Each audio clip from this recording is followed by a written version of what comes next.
Hey everyone, welcome back to another episode of the DJ Sessions presents the Virtual Sessions. I'm your host Darren, and right now I'm sitting in the virtual studios in Seattle, Washington, and coming in all the way from the East Coast, Washington, D.C., we have Saeed Younan. How you doing today, Saeed? I'm doing great, man. How about yourself? I'm good, man. I know we were catching up a little bit before the show. It's been about a year since we last talked, and I know you've been a busy guy out there, but I guess congratulations are in order. I had some notes saying that you just celebrated the 20th anniversary of your label. Is that correct? Yeah, that is correct. We launched in 2004. We launched about the same time when Beatport went live. Other labels went live. So it's like you're probably going to see a lot of 20th anniversaries this year. So yeah, it's been 20 years and never really thought it was going to actually be this long. I launched the label basically because me and my partner had a physical label called Addictive Records, and we had a lot of artists signed on that never made it to vinyl because of Napster. So my thing is like, man, I've got all these great artists who have music already contracted to be released, and we can't release any more music. So what am I going to do? My last name, Younan, was already incorporated. So I was like, let me just add music to that and release music on that digitally. So Younan Music, the label, was never actually supposed to be a label. It's just like my corporation name. And for 20 years, it's been the record label. So it was wild how it all came about. Well, we've talked about over here at the DJ Sessions about starting our own label and, what that's going to look like, what that's going to entail, who do we want to work with? Do we want to keep it in-house? Do we want to work with outside producers and have them submit stuff to us? Because, we got our new website, and there's a whole back-end feature to our website that's all set up for a label, ready to go, music store, music player, everything. I've been talking about it for a while, but just haven't got around to launch it, because one of the things is, as a label, I'm sure you've dealt with this. I'm not sure if you just only produce your music or you work with other artists, but if I were to go out and say I put $5,000 or $10,000 into an artist and they blow up, how do I get that money back? Unless I own everything to it.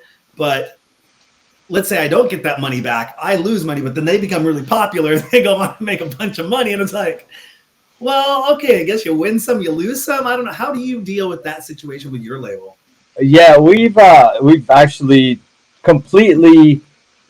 we're more of artist-friendly label. So just to answer your first question, no, I don't only release my own music. We've got right now we have over 200 singles and EPs and over 45 compilations on the label.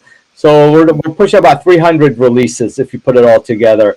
And probably just as many artists, because some of the compilations will not only be bundles of music already being released, but it'll be new artists. So for example, let's say we make a Miami Music Week compilation. Maybe 5 songs of that compilation will be a rebundle from previous releases or came out singles, and a couple of exclusive. So we probably have just as many artists as we do releases. So it's a lot to manage. And the way we approach it is, and it's written in our bio, we're the label like a lot of big startup artists come to kind of help them open doors to bigger labels. And we don't mind, we're a small label ourselves. So we're here to serve the smaller cats who just want to kind of get a break, be able to knock on bigger labels' doors, saying, hey, I was on Younan Music, they like my stuff. How about something like that? We don't have no exclusivity. We have we don't tie them into anything. We just signed the track. All we ask is the track that you sign with us does become exclusive to us, because we are putting a lot of work behind it. But we do a proper split. We still do an old school split like 60-40, which is it's now the standard. I believe it's like 70-30 or something like that. So we still do some of them. We do 50-50 depending on how big they are. So we do a standard split, licensing standard. Everything is standard, but they're a free agent. They don't have to stay with us. They don't have to do anything with us. And we hope that they go and become a bigger artist with other labels, or even come back to our label. So we look at it differently. We approach it as DJs, as producers ourselves. We don't approach it as corporate heads or big Sony or whatever like that. We look at it from an artist perspective, and we're just here to serve the artist. So and we get a lot of artists coming back. Like we we have artists on the label. We've had Carlo Leo, Stacy Paulin, Wally Lopez, DJ Wadi. A lot of these artists, they actually come back and release on the label because, you know, we have a pretty flexible plan, and we don't tie anybody into anything. All we ask is the music that we release, let us control that. We'll give you a cut, but we're putting so much work behind it. We should, you know, have a piece of that pie stay with us because, you know, we pretty much put that track on the map for you, and they're free to license it. Well, we license it for them, but it can be on other labels. But, you know, as far as them as an artist, and they blow up and they become the next whoever, that's great for them. You know, we're happy about that. Now, you produce, correct? Yeah.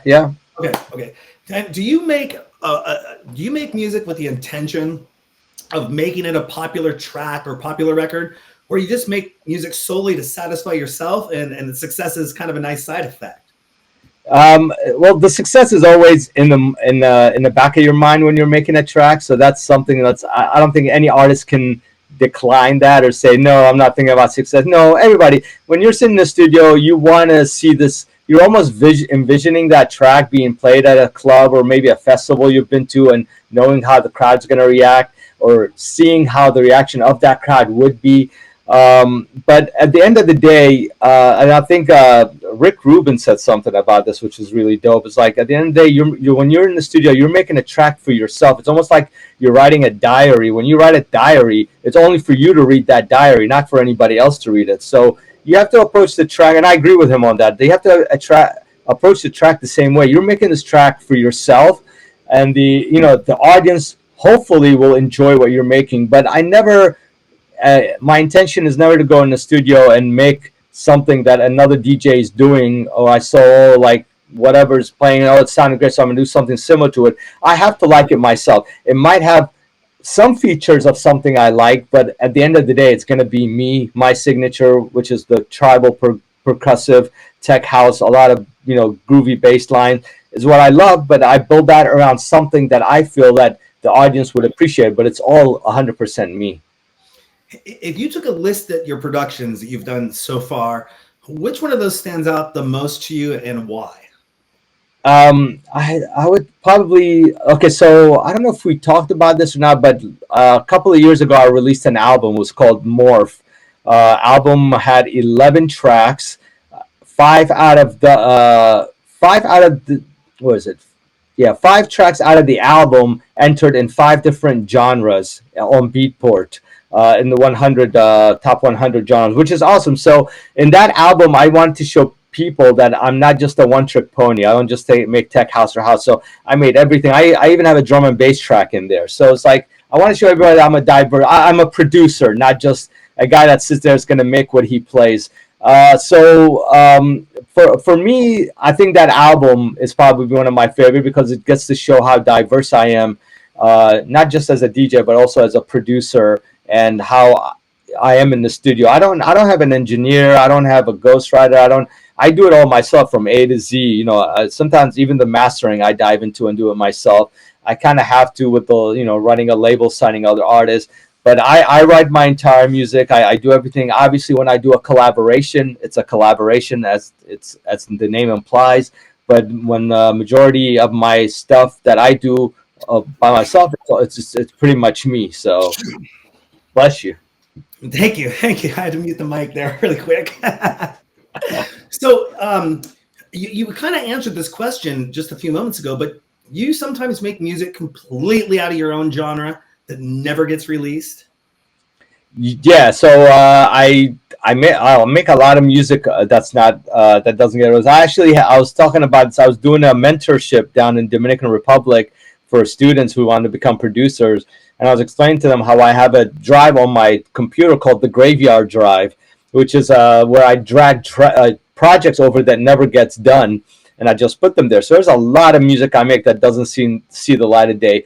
But flip side, the beauty of that is when collaborations come in handy, because you can take that graveyard drive that you feel uninspired and send a folder to somebody that can actually see something out of vision, out of something that you're just tired of listening to. and 99% of my collaboration come out of that graveyard drive. So it's a win-win, I guess. Awesome. We got to take a quick break here to give a shout out to John Chen and Sergey Andre Cool who are watching on Facebook. Thank you guys for tuning in. Back to the interview, though. Is there something you would like to say to new and upcoming producers to watch out for when it comes to making their career successful? Let's see. I would say, like I think we touched on this earlier. It's basically finding kind of your own path, doing it your way. It's not a bad thing to admire another DJ or look up to another producer and love their style and you want to mimic it, but you got to flow your own flair into it. Put your own twist to it. Make it your own. Like if you're into a certain sound and there's a DJ that you're really inspired to be like, and they have that sound, do that sound. It obviously is something you love. I'm not saying that step away from it and try to be unique, but give it your own twist, give it your own flair, and make it something different. A lot of pitfalls that I see a lot of new artists come into is they focus too much on their social media, on their social presence, on their followers, on their TikTok, on their videos, on their reel, but they don't hone in their production. I'll give you a perfect story. I'm not going to name any names, but I was following somebody on social media, and man, the videos they were putting out, the music, the visuals, everything, the performance is amazing.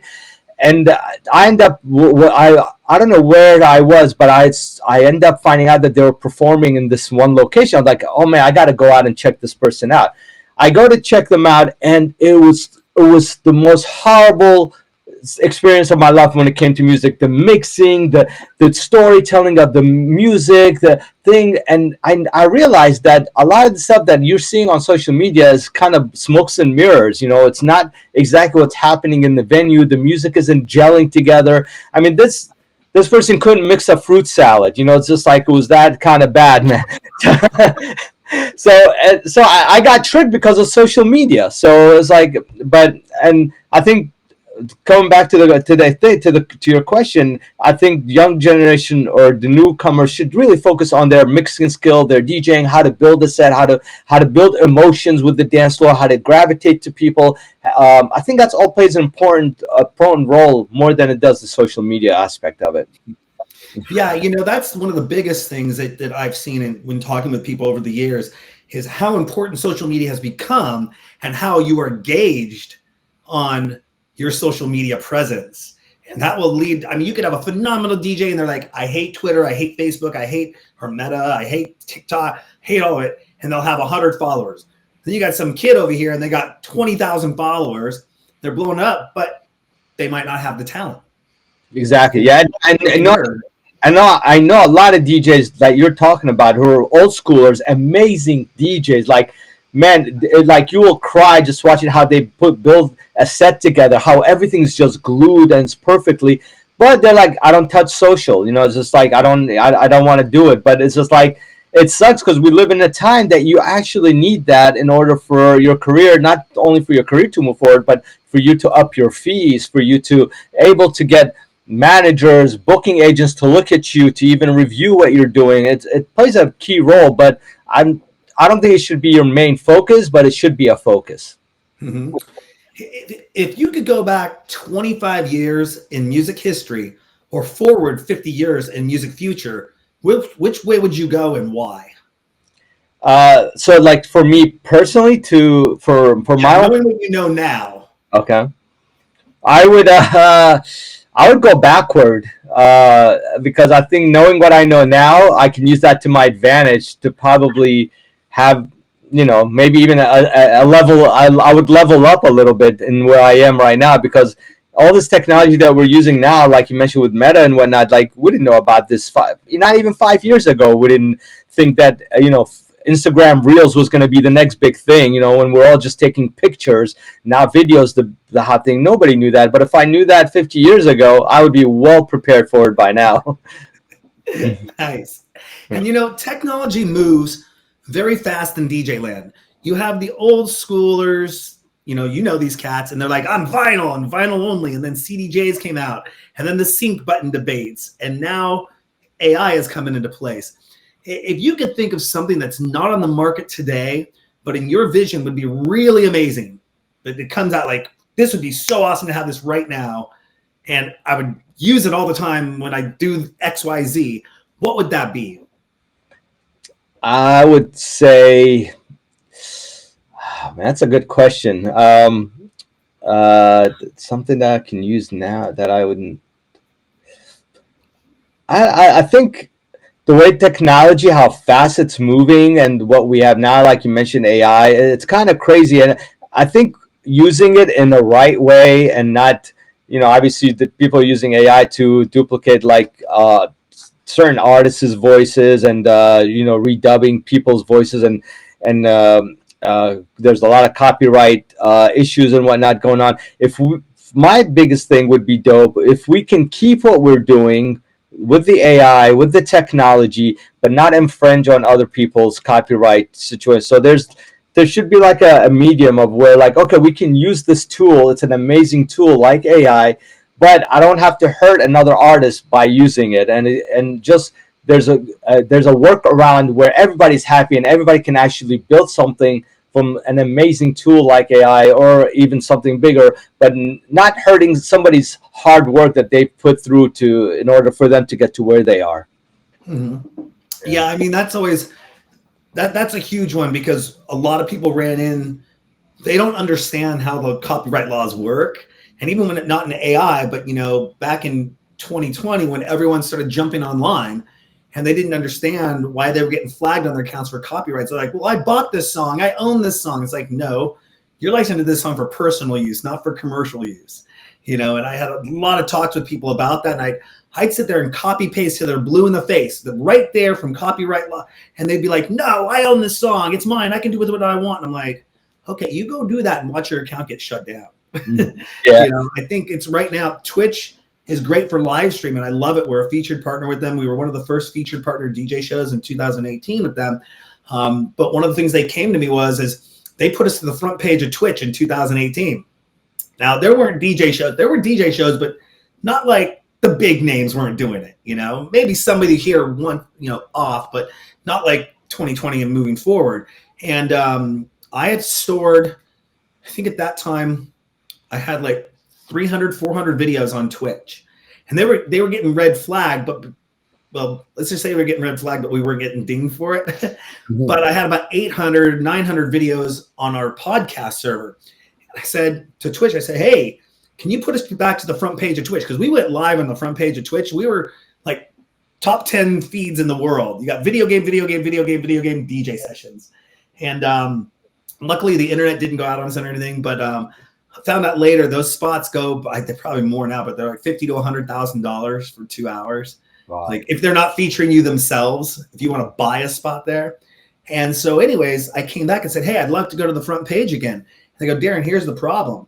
You go to that front page again, you're putting yourself out there. They're going to see that you have like 400 videos with us with red flags, but then they're going to go to your website. They'll go all the way back to 2009 and get your ads. So I had to go back and do a bunch of switching around, removed all my past videos off of Twitch.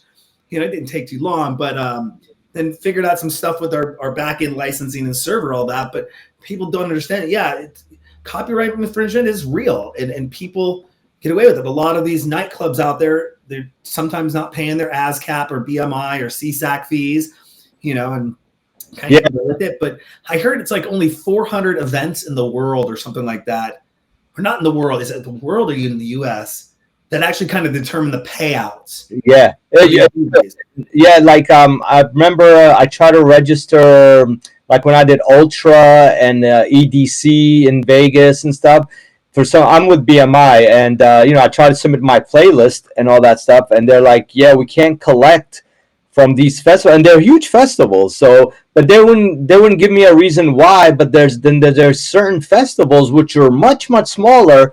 You'll get a report said they paid. But then you get these bigger festivals, unable to pay or whatever. I really need to look into it, but I believe you're correct. There's a handful of clubs in the U.S., especially with ASCAP BMI, that actually speak for the entire, how they allocate the money to everybody. So it's like those clubs.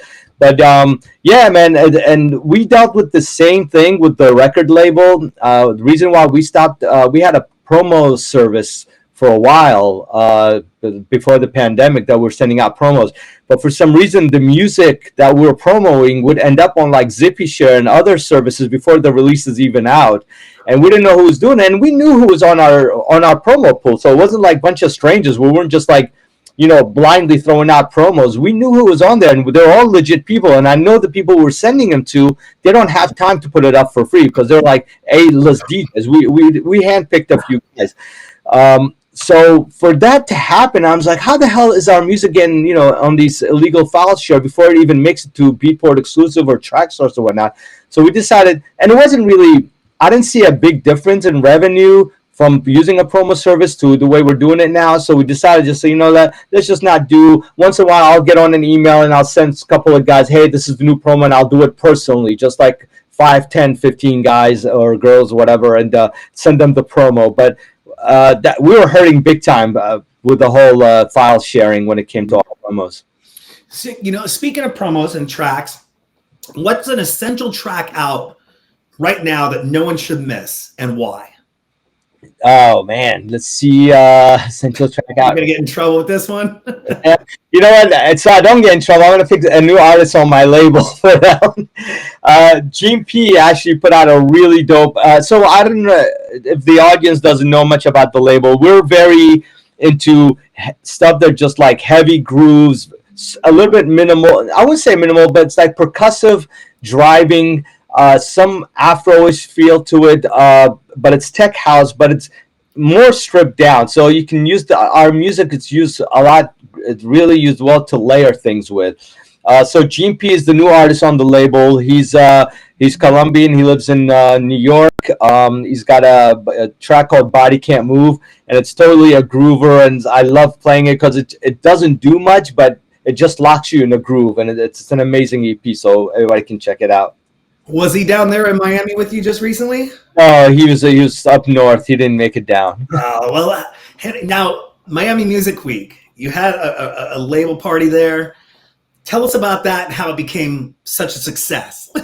Yeah, so if anybody's listening, they know Miami had a bit of a monsoon, kind of a storm over the last weekend. That's why Ultra had to shut down for a day and a half, I believe.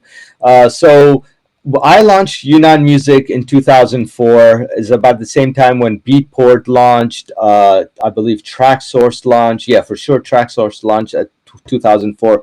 So a lot of labels launched their digital label in 2004. So we in 2024 we're celebrating 20th anniversary. So I figured, why not do something big, something grand, and have all the people who have supported the label be part of the bill on the party. So we decided to throw a 3-level party in Miami. So it was gonna be a 17-hour event starting at 12 noon, ending at 5 a.m. Saturday morning. The first portion of the party was going to be on the rooftop pool at the Palace, which is on Ocean Drive. Then after midnight, because of a noise ordinance, we moved that party to the lounge. And then for 3 hours in the lounge, then we move into the next room, to the main room. On the lineup, it was me, Rob Falcon, Harry Romero, Doc Martin, Ghetto Blaster, David Tort, who else? Christina Crossan, Eli Sard, Eddie Lopez, Bruno Pozzo, a bunch of other people. So it's a huge lineup. So the day comes, and then we hear about the crazy weather that was going to come to Miami. So we had to really think quickly of what we're going to do, because the rooftop pool, there was no cover. It had the only part that was covered is the bar area, but it was a completely open pool area. And we just like, you know what, screw it, let's just move the party inside to the lounge, and we'll make the most of it. So we moved the party inside the lounge. I sent out a message to all the DJs, told them the time slot still stands. We're just going to do everything inside instead of the rooftop. All the DJs showed up. Around afternoon is when the rain started coming, man. And I have actually videos of it on Instagram. Anybody want to see? it was like, it looked like in front of the club, it looked like there's a waterfall. That's how bad it is, the rain that was coming. So so we got all the DJs there. Everybody showed up to play. We still had a badass party, an amazing time. We had every DJ made their time slot, which was, to me, was, I was blown away that Ubers were still pulling up with the DJs while this monsoon is hitting, and they were like running to the club like, oh man, I wouldn't miss this for the world. I mean, it meant so much to me that these amazing DJs, not only are they my peers or people I looked up to, they're coming here to help me celebrate a label 20th anniversary, and they went through thick and thin just to get there, and the party vibe was dope. There's a lot of people who couldn't make it to Ultra because it was shut down. They ended up coming to our party, so we picked up that. And at the end of the day, man, it's like what was going to be like a complete disaster turned out to be the most beautiful thing, because it was a small, intimate room with some of the best DJs, with an amazing fans, and we all had an amazing time. And it's really what the label is all about. It's all about a family and an intimacy. So it felt like it was the right thing. Whatever happened in our favor, either any way you look at it. So I was happy about that. The reason why I'm looking away at my second screen, I'm trying to go to your Instagram and find that right now so I could check it out. Yeah, there's a reel. I think it starts with the rain. One of the reels. Reel. Okay, that's why. There we go. Reels. Yeah. Okay. Probably the second reel. Is it start with red inside? It's with Doc Martin having shakers in his hand. Do you see that? Almost. It's all dark and blue. It looks awesome though. Yeah. Wow. Oof. Yeah, the rain was crazy, but I mean, they all showed up. Everybody played. Oh Jesus! Oh my God! oh wow! Hang on a second. I want to go back on that one. How did I get? Oh gosh, that was crazy. It was like that nonstop. Like right after share it right here. I'm gonna screen share. Hang on. Let's see if I can do this. Okay, we got it in here. We're gonna screen share. Boom. Boom. Yeah. There it is. Oh my gosh. That's insane. Yeah. Wow. And so it's Miami. You're gonna get that tropical kind of weather down there and stuff. I was down there in 2009. It was like the first event I'd ever traveled to go there. And that's when the conference and Ultra were at the same time. Yeah. They kind of had WMC, right? It's still called WMC back then. Yeah, it was WMC, Winter Music Conference. And that was a very interesting time to be introduced to some of the nightclubs down there, the lifestyle and everything. But if you could host an event of your own without any limitations, name 5 things you would have at that event. 5 things in the event with no limitation. I will have the best sound system, obviously, and I would have. I mean, if the space is already named for, like, I have the venue, I have the space, yes, it'll be the sound system. I have my favorite DJs playing, not only people who my peers, but people who I look up to, like, for me, like Godfathers, type of DJs. And I would probably have, obviously, the lighting, best visuals on lighting, and probably throw in some, like, I don't know, carnival stuff, some fun rides, having some fun, and some good food. So that for me would be the ultimate party. What is your take on silent disco? Have you done one before? I have not. I have yet to do one or be a part of one, but I'm very, very interested to see how that is. I've seen videos on Instagram. I want to know what it would feel like to be in that environment with the headphones and listening. I mean, you can watch from afar and it's completely quiet and you see everybody kind of jamming, but I want to know how it is actually having the music that everybody's listening to. It looks really dope. Yeah, we do silent disco events out here.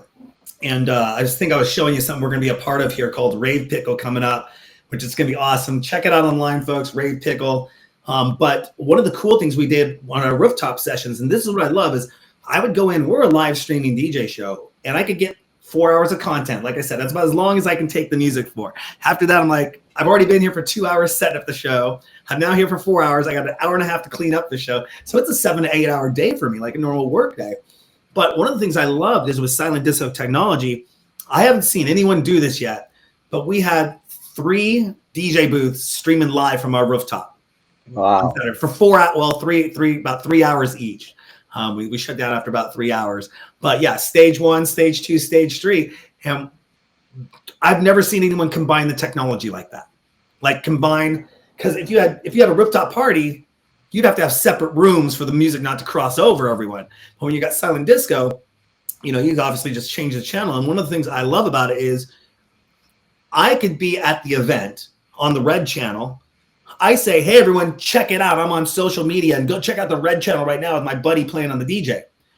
The person or their friend could be at home or wherever that in the world. And they go, well, wait a second, that red channel is dope, but what's going on the green channel?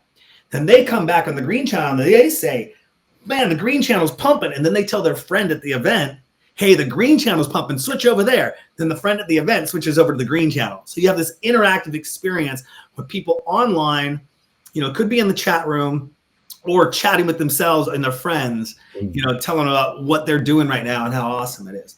That's cool, man. I haven't even, that's like a whole nother, what you just said is like a whole nother concept I didn't even think about yet.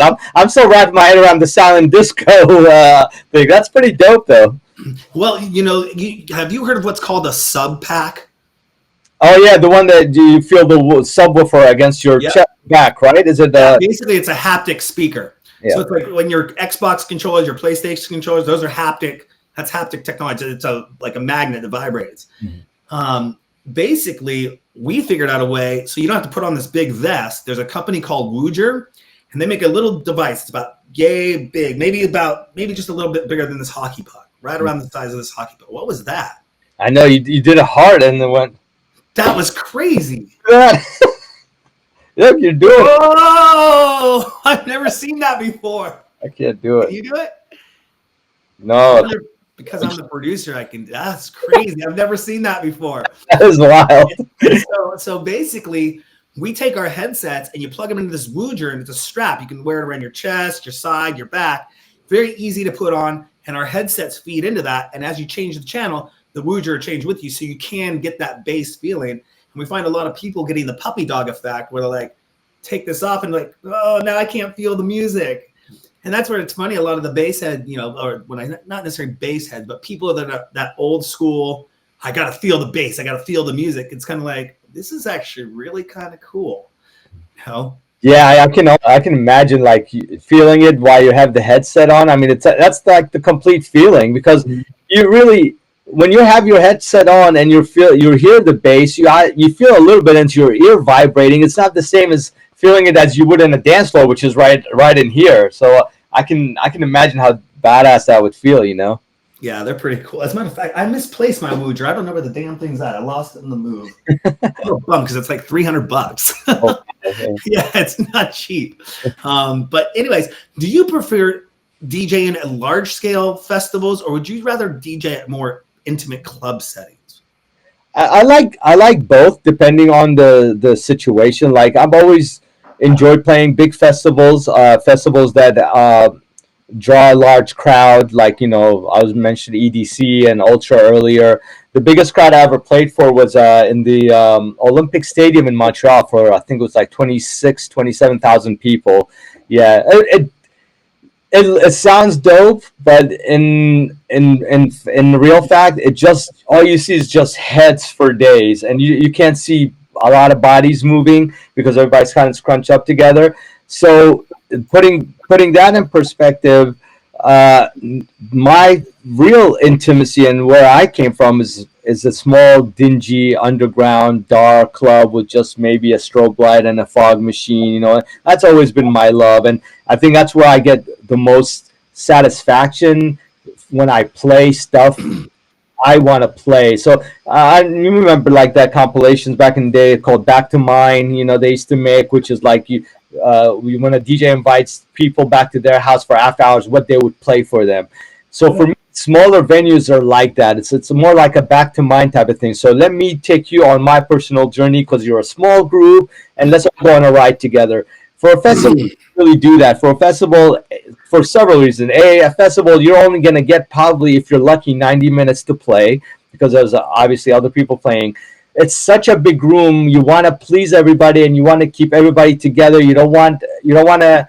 Last thing you want to do in a festival is see the floor kind of empties out. That's like any festival DJ's nightmare because there's so many people there, and if you start seeing the floor spread and you see like 2, 3, 4 feet between each shoulder, then you know something's not going right, and it doesn't look good on you. It doesn't look, the promoter obviously is gonna notice that. So you want to keep everybody happy. And another way to do that is you got to please everybody. So you can't really take them on a journey. It's 90 minutes. It's almost you got to come in, wham, bam, thank you, man, type of thing. Do your thing and head out. That's the one thing I don't like about festivals. But when you get that crowd roar, if you've probably been to a soccer game or a football game, the dopest thing in a festival I ever felt is when that crowd roars, when you like either bring in the kick or bring in the low end or whatever. You just hear, whoa, it's just like, it's the most amazing feeling I've ever felt. So that I love. The smaller venue I love because of the intimacy, and everybody's there is on the same wavelength, is on the same ride, is on the same journey, and they're basically just like, take us for the ride and we'll go whatever you're taking us type of deal. And I love that kind of vibe. What do you consider to be your biggest break that launched your DJ career? For the DJ career would be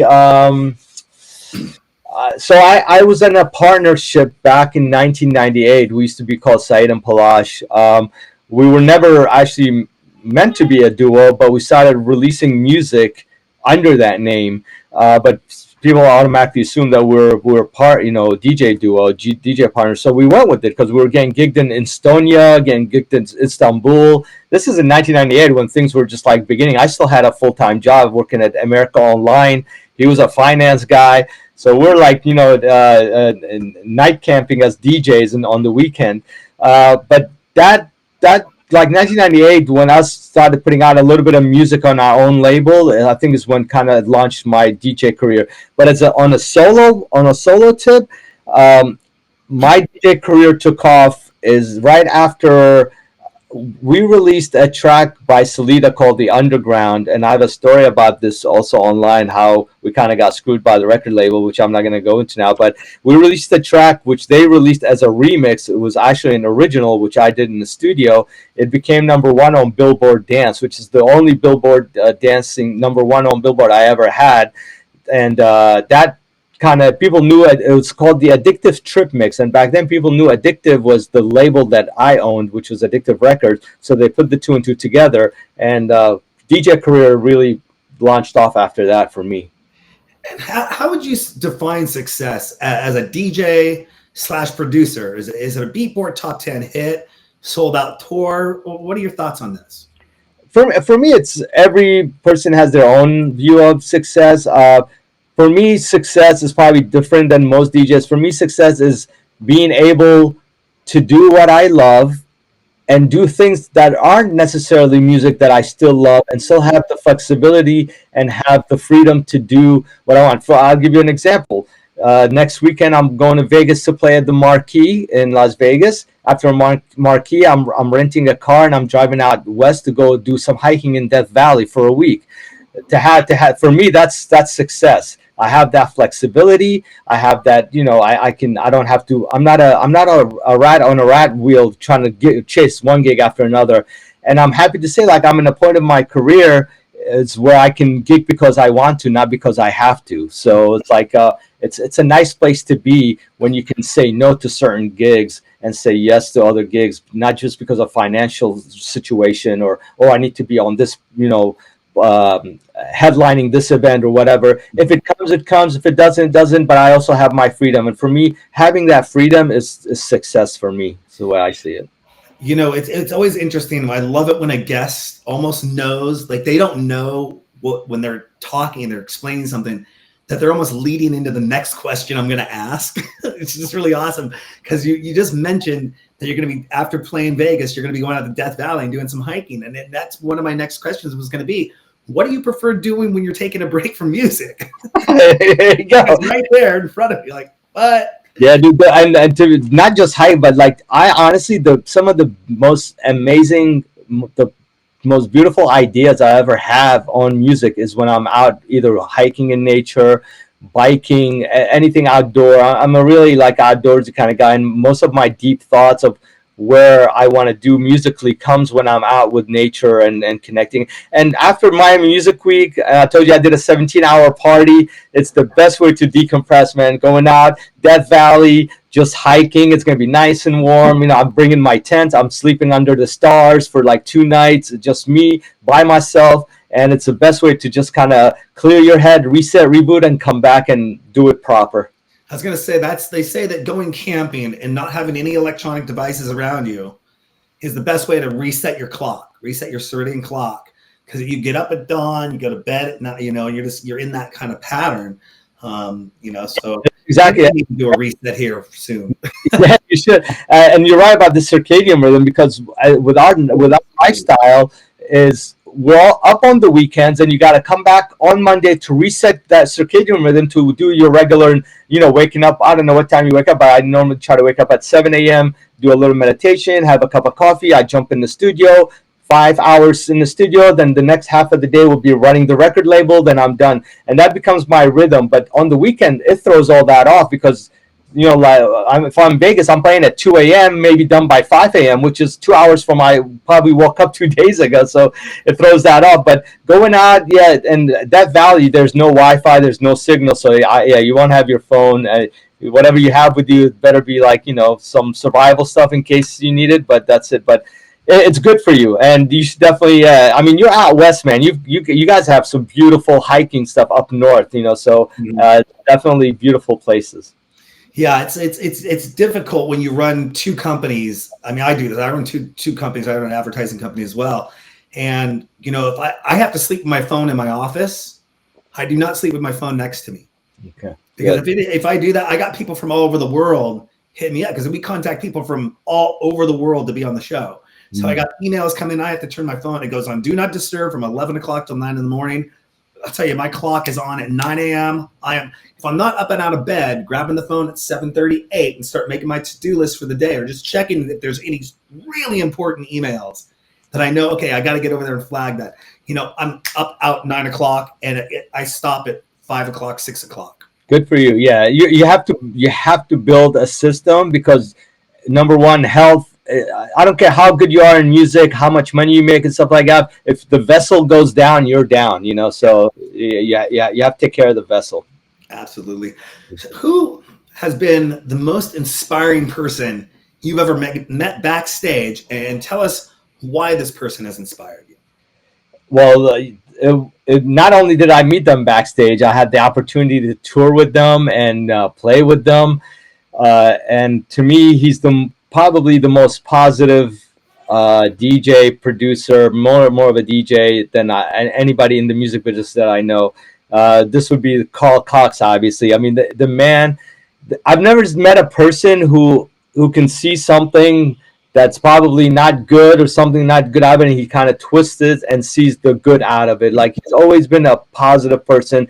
And I've known Carl for a long time. You know, I stayed at his villa in Ibiza with me, John Digweed, and a couple of other guys. This is when we did the closing at Space, so he invited us to stay.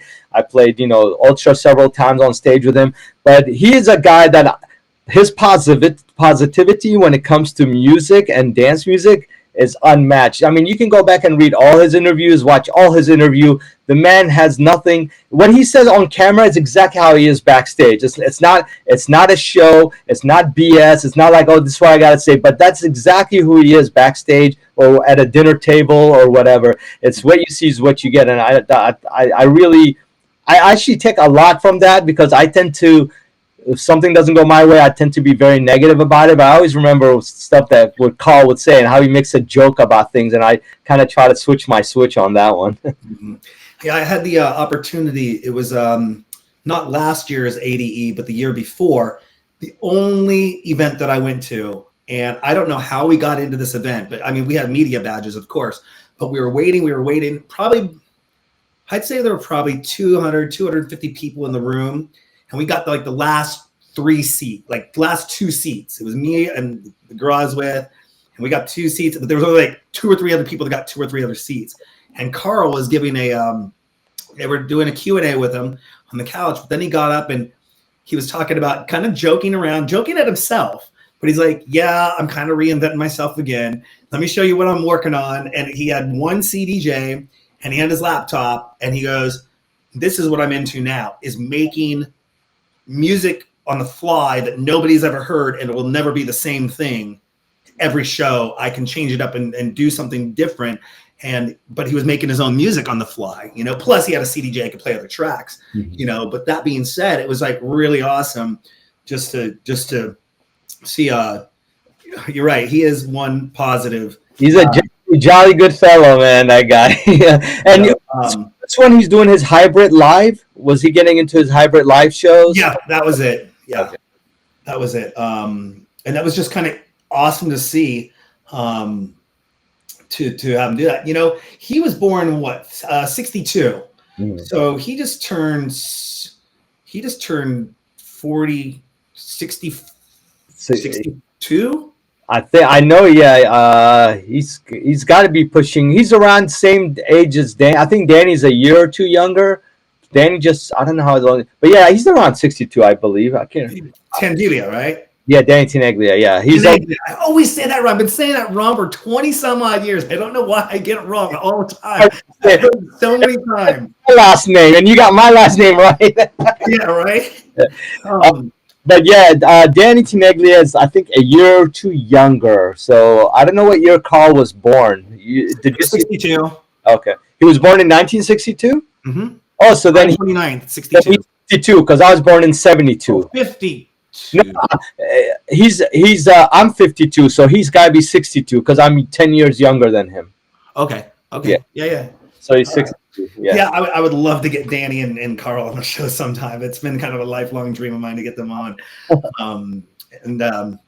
If you could take one non-famous person and put them in the spotlight who means a lot to you, other than your direct family or friends, who would that be and why? So there's a lot of amazing artists we have on the label who deserve the spotlight that a lot of people have, or a lot of people that have, but they're not as appreciated. I mean, there's so many artists we signed that I know they have so much great potential, and there's only so much we can do because they come to us almost asking to do, you know, I wish I had more, like if I can clone myself, like I would love to create a PR, a publishing branch off of the label, just because I want to give these artists more than just releasing their music. I want to give them a little push, a marketing department, whatever, because they really do deserve a little bit of a push, and they don't know how to do it themselves. They don't know how to reach out. So we do what we can, but there's so many artists on the label. I don't know who to name just one, because there are just so many amazing cats on our label that I would love to see them shine, and I know they will shine. Their time is coming. Let's see. Yeah, I don't know. I mean, there's a lot of guys. There's a lot of guys and girls that are on the label that I really think they deserve a really break the way. And if I had the power, I would definitely give them that extra boost to take them to that level. But yeah, it's mainly the younger cats who are really putting in the work, putting in the time to produce some amazing music. Well, you know, we're always looking for people to interview on the show. If you want to send them our way and get some PR with us over here, we'd be more than happy. We would email your whole team and go, this guy wants you. I would love it. You know, that means a lot to me, Dan. Thank you so much, man. I will definitely let them know. Absolutely. One last question here. If Hollywood made a movie about your life, who would you pick as the main actor?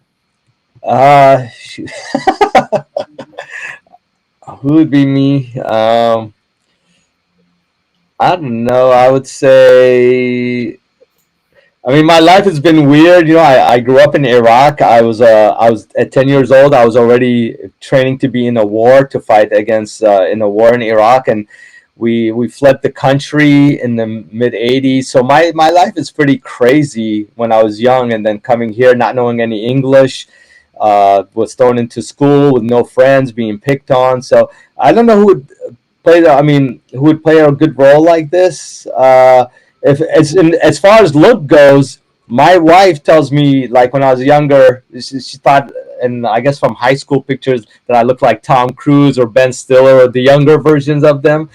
So, but I don't know if they would actually be able to play me, but maybe I would go with them. But yeah, you know, that's probably, it'll be a cool story. I've been actually asked by a couple of people. We're doing a documentary on DC clubbing, and there's one series that's going to be about just me in the DC clubbing. But somebody was like, I should kind of write a book or something about how we escaped the war and coming here and becoming who I am, which I think would be cool to do. So yeah. And I asked you this last time we interviewed, and I'll go this way. If you would have had a biography written about you, what would you want the title to be? Man, I would say biography. I don't know, from a war-ridden country to front stage festival, out of front stage DJ, spotlight DJ, something like that. So saying from how we came from a war to being in front of a stage on a different, you know, from yin and yang, I guess. Totally. Is there anything else you want to let our DJ Sessions fans know about before we let you get going? Yeah, stay connected. I'm on Instagram, on Facebook, on Twitter. Follow me, and there'll be a lot more music. Also, follow the label. Follow the kids that we have on the label, which is Younan Music. It's all over social. Please follow them on Spotify. Like their music. We release a track at least once a month, or an EP once a month, and it's always, you know, a new up and coming artist that I feel is near and dear to my heart, that I think they can do something well for the dance music industry, and that they can actually they will provide some assurance that the music is going to be carried forward and in the good hands of the younger generation. So give them a thumbs up when you can. Awesome. And best place to go to get all those links, would that be this website right here? Yes, that's SaeedYounan.com. This will be all my personal stuff, but it'll also link you to the label stuff as well. Awesome. And we'll be getting an exclusive mix here from you in the near future, correct? That is correct, sir. Always love it when we get those exclusive mixes. Well, Saeed, thank you again for coming on the show. It's a pleasure talking with you again. We'll follow up with you here in the near future. One of the things we try to do is stay in touch with everyone every 6 months, get them back in the show, find out what they're doing. Please send any artists that you know our way. We'd be more than happy to schedule them and get them on the show.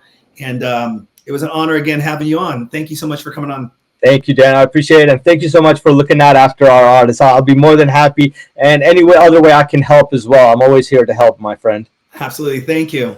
Okay, thanks. Bye. On that note, don't forget to go to our website, thedjsessions.com, where you can find over 600 news stories, exclusive mixes, interviews just like this, live interviews just like this, and more at thedjsessions.com. All of our social links are there. Instagram, Meta, TikTok, Amazon, iTunes. Subscribe to the show. Click the links at thedjsessions.com. I'm your host, Darren, coming to you from the virtual studios in Seattle, Washington, and that's Saeed Younan coming in from DC for the DJ Sessions presents the virtual sessions. And remember, on the DJ Sessions, the music never stops.